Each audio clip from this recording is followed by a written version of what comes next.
പ്രസവാനന്തര വിഷാദം നമ്മളെല്ലാവരും കേട്ടിട്ടുണ്ട്. എന്നാൽ അത് ആണുങ്ങൾക്കും വരാമെന്ന് നമ്മളിൽ എത്ര പേർക്കറിയാം? പലർക്കും അറിയില്ലായിരിക്കും. എന്നാലും അതത്ര അസാധാരണമായ കാര്യമേ അല്ല. പ്രസവാനന്തരം ഉണ്ടാവുന്ന ചില മാനസിക ബുദ്ധിമുട്ടുകളെ പറ്റിയാണ് ഇന്ന് നമ്മൾ സംസാരിക്കാൻ ഉദ്ദേശിക്കുന്നത്.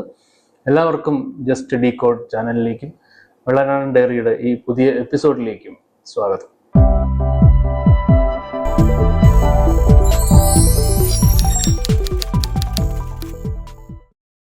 മൂന്ന് മാസം പ്രായമായ കുഞ്ഞിനെ അമ്മ കഴുത്തുഞെരിച്ചു കൊന്നു എന്ന വാർത്ത നമ്മളിൽ പലരും ഇപ്പോൾ ഓർക്കുന്നുണ്ടാവും.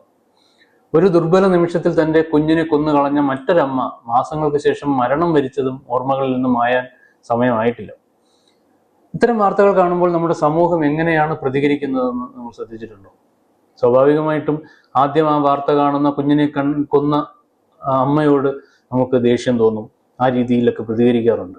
പക്ഷേ കുഞ്ഞു മരിച്ചതിലെ വിഷമം ഭൂരിഭാഗം പേരും അടുത്ത ഒരു 5 നിമിഷം കൊണ്ട് മറക്കുകയും ആ സംഭവത്തിലെ ഇക്കിളി സാധ്യതയും പരദൂഷണ സാധ്യതയും തേടുകയും ചെയ്യും.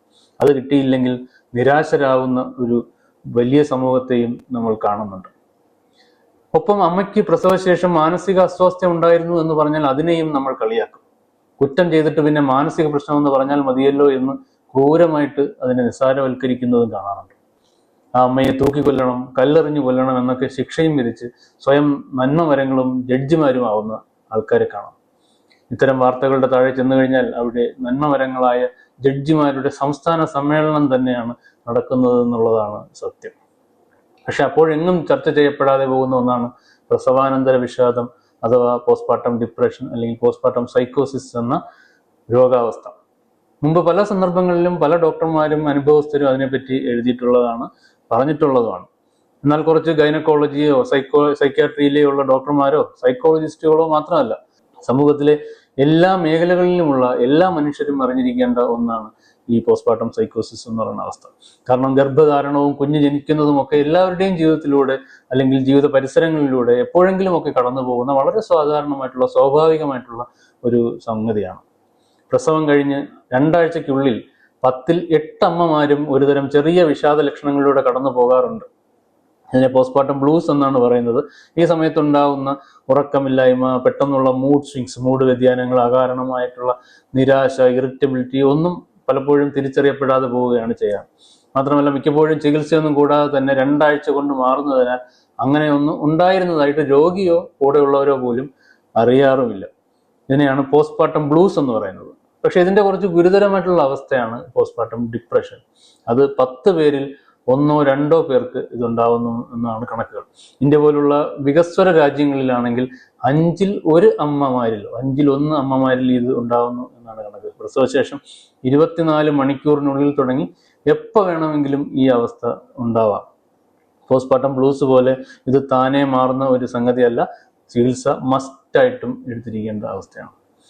പോസ്റ്റ്മോർട്ടം ഡിപ്രഷന്റെ ലക്ഷണങ്ങൾ എന്ന് പറയുന്നത് ഇവയാണ്: തീവ്രമായിട്ടുള്ള ദുഃഖം, കരച്ചിൽ, ഒന്നിനും താല്പര്യമില്ലായ്മ, ഉറക്കക്കുറവ് അല്ലെങ്കിൽ അമിതമായിട്ടുള്ള ഉറക്കം, അമിതമായ ക്ഷീണം, ഒരു ഊർജമില്ലായ്മ, വിശപ്പില്ലായ്മ അല്ലെങ്കിൽ അമിതമായിട്ട് ഭക്ഷണം കഴിക്കാനുള്ള ടെൻഡൻസി, കുഞ്ഞിനോടൊരു അടുപ്പം തോന്നാത്ത അവസ്ഥ, ഒരു ബോണ്ടിങ് ഇഷ്യൂ, ബോണ്ട് ഉണ്ടാകുന്നില്ല, അമിതമായിട്ടുള്ള കുറ്റബോധം, ഞാനൊരു നല്ല അമ്മയല്ല എന്നുള്ള തോന്നൽ, ഉത്കണ്ഠ, ചിലപ്പോൾ ആത്മഹത്യ ചിന്തകളോ അല്ലെങ്കിൽ കുഞ്ഞിനെ ഉപദ്രവിക്കാനുള്ള ചിന്തയോ ഒക്കെ ഈ പോസ്റ്റ്മോർട്ടം ഡിപ്രഷനുള്ള അമ്മമാരിൽ കാണാറുണ്ട്. ഇങ്ങനെ എന്തെങ്കിലും ലക്ഷണങ്ങൾ കണ്ടാൽ തീർച്ചയായിട്ടും ഡോക്ടറെ കാണണം, ചികിത്സിക്കണം. താനേ മാറുമെന്ന് കരുതി കാത്തിരിക്കരുത്. ചികിത്സിച്ചില്ലെങ്കിൽ അമ്മയ്ക്കും കുഞ്ഞിനും ദീർഘകാല പ്രത്യാഘാതങ്ങൾ ഉണ്ടാകാവുന്ന ഒരു ഗുരുതരമായിട്ടുള്ള അവസ്ഥയാണ് ഈ പോസ്റ്റ്മോർട്ടം ഡിപ്രഷൻ എന്ന് പറയുന്നത്. ഇതിലും കുറച്ച് കൂടുതൽ ഗുരുതരമായിട്ടുള്ള അവസ്ഥയാണ് പോസ്റ്റ്മോർട്ടം സൈക്കോസിസ് എന്ന് പറയുന്നത്. അത് 1000 അമ്മമാരിൽ ഒരാൾക്ക് വരുന്ന ഒരു അപൂർവം അവസ്ഥയാണ്. അമ്മയുടെ ആത്മഹത്യ മുതൽ കുഞ്ഞിൻ്റെയും അമ്മയുടെയും മരണത്തിന് വരെ ഇത് കാരണമാകാവുന്ന ഒരവസ്ഥയാണ്. അതുകൊണ്ട് തന്നെ പോസ്റ്റ്മോർട്ടം സൈക്കോസിസ് ഒരു മെഡിക്കൽ എമർജൻസി കൂടിയാണ്. ഇത്തരക്കാരിൽ പോസ്റ്റ്മോർട്ടം സൈക്കോസിസ് ഉണ്ടാവുന്ന അമ്മമാരിൽ പ്രധാന പ്രശ്നം എന്ന് പറയുന്നത് യാഥാർത്ഥ്യബോധം നഷ്ടപ്പെടുന്ന അവസ്ഥ. അതുകൊണ്ടാണ് ഇന്ന് സൈക്കോസിസ് എന്ന് പറയുന്നത്, സൈക്കോട്ടിക് അവസ്ഥ.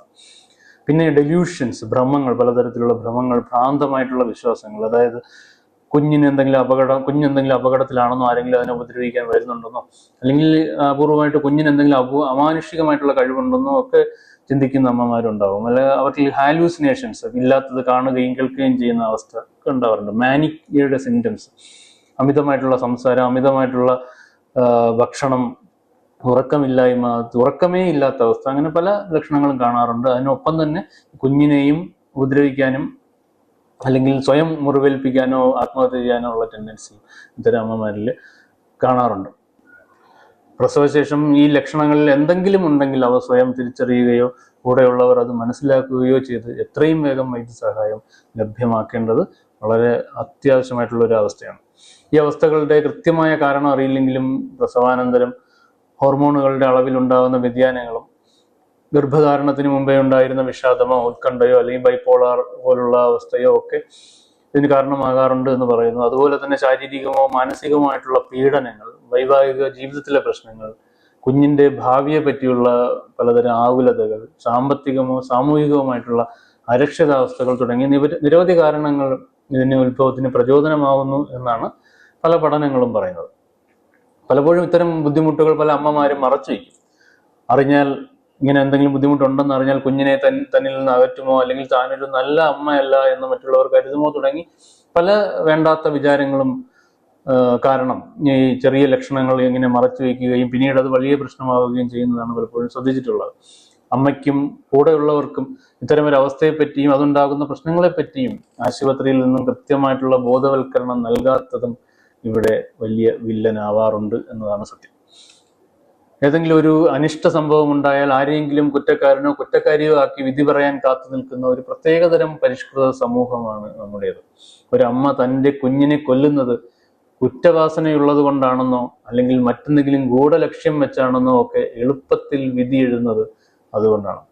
പോസ്റ്റ്മോർട്ടം ഡിപ്രഷനെ പറ്റിയുള്ള ശരിയായ അറിവ് ഉണ്ടാകുന്നത് ഇത്തരം പ്രീമച്വർ വിധി എഴുത്തുകളെ മാത്രമല്ല ഇല്ലാതാക്കുക, അങ്ങനെ ഒരു അനിഷ്ട സംഭവം ഉണ്ടാകുന്നതിനെ തന്നെ തടയാൻ സഹായിക്കും എന്നതാണ് സത്യം. അതിന് കൃത്യമായ ബോധവൽക്കരണത്തിന് വേണ്ട സംവിധാനങ്ങൾ എല്ലാ ആശുപത്രികളിലും ഉണ്ടായിരിക്കണമെന്ന് ഇനിയെങ്കിലും ആരോഗ്യവകുപ്പ് നിർദ്ദേശിക്കണം. അത് കൃത്യമായി പ്രവർത്തിക്കുന്നുണ്ടെന്ന് എല്ലാ ആശുപത്രികളും ഉറപ്പുവരുത്തുകയും വേണം. പ്രസവാനന്തരം എന്തെങ്കിലും ലക്ഷണങ്ങൾ കണ്ടാൽ നിസ്സാരമായി കാണാതെ വൈദ്യസഹായം തേടാൻ അമ്മമാരും ബന്ധുക്കളും പ്രത്യേകം ശ്രദ്ധിക്കുകയും വേണം. പോസ്റ്റ്മോർട്ടം ഡിപ്രഷൻ അപൂർവമായെങ്കിലും അച്ഛന്മാരിലും ഉണ്ടാവാറുണ്ട്. 25 അച്ഛന്മാരിൽ ഒരാൾക്ക് പോസ്റ്റ്മോർട്ടം ഡിപ്രഷൻ, അമ്മമാരിൽ ഉണ്ടാകുന്നത് 5-ൽ 1 അമ്മമാരിലാണ്. 25-ൽ 1 അച്ഛന്മാരിൽ ഇതുണ്ടാകുന്നു എന്നുള്ളതാണ് കണക്ക്. പക്ഷേ സൈക്കോസിസിലേക്ക് എത്തുന്നത് വളരെ അപൂർവമായിട്ടാണ് എന്നുള്ളതാണ് സത്യം. ഇതുകൂടി പറയാൻ കാര്യമെന്ന് വെച്ചാൽ ഇത് സ്ത്രീകളെ മാത്രം ബാധിക്കുന്ന ഒരു രോഗാവസ്ഥയാണ് എന്നുള്ള മിഥ്യാധാരണ മാറാൻ വേണ്ടിയിട്ടാണ്. ഇത് സംബന്ധിച്ച മറ്റൊരു മിഥ്യാധാരണയാണ് ഇത് ഹോർമോൺ വ്യതിയാനങ്ങൾ കൊണ്ട് മാത്രം ഉണ്ടാവുന്നതാണെന്നും അത് കുറച്ച് ദിവസങ്ങൾ കഴിഞ്ഞാൽ താനെ മാറിക്കോളുമെന്നും മറ്റ് ഡിപ്രഷൻ പോലെയുള്ള ഗുരുതരമായിട്ടുള്ളൊരു അവസ്ഥ അല്ല എന്നുമുള്ള ഒരു തെറ്റിദ്ധാരണ കൂടിയുണ്ട്. അങ്ങനെയല്ല, ഇത് തീർച്ചയായിട്ടും ചികിത്സ വേണ്ട ഒരു അവസ്ഥ തന്നെയാണ്.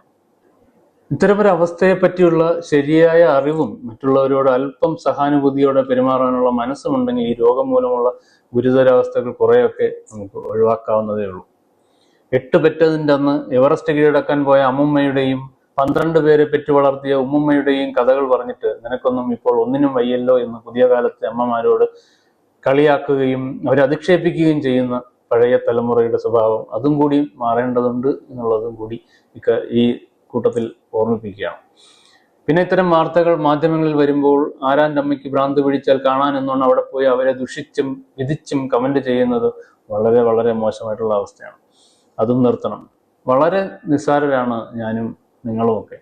തലച്ചോറിലെ ഏതെങ്കിലും ഒരു രാസവസ്തുവിൻ്റെ അളവ് ഒന്നങ്ങോട്ടോ ഒന്നിങ്ങോട്ടോ മാറിയാൽ ഞാനും നിങ്ങളും ഒക്കെ ഒരു മാനസിക രോഗിയാണ്.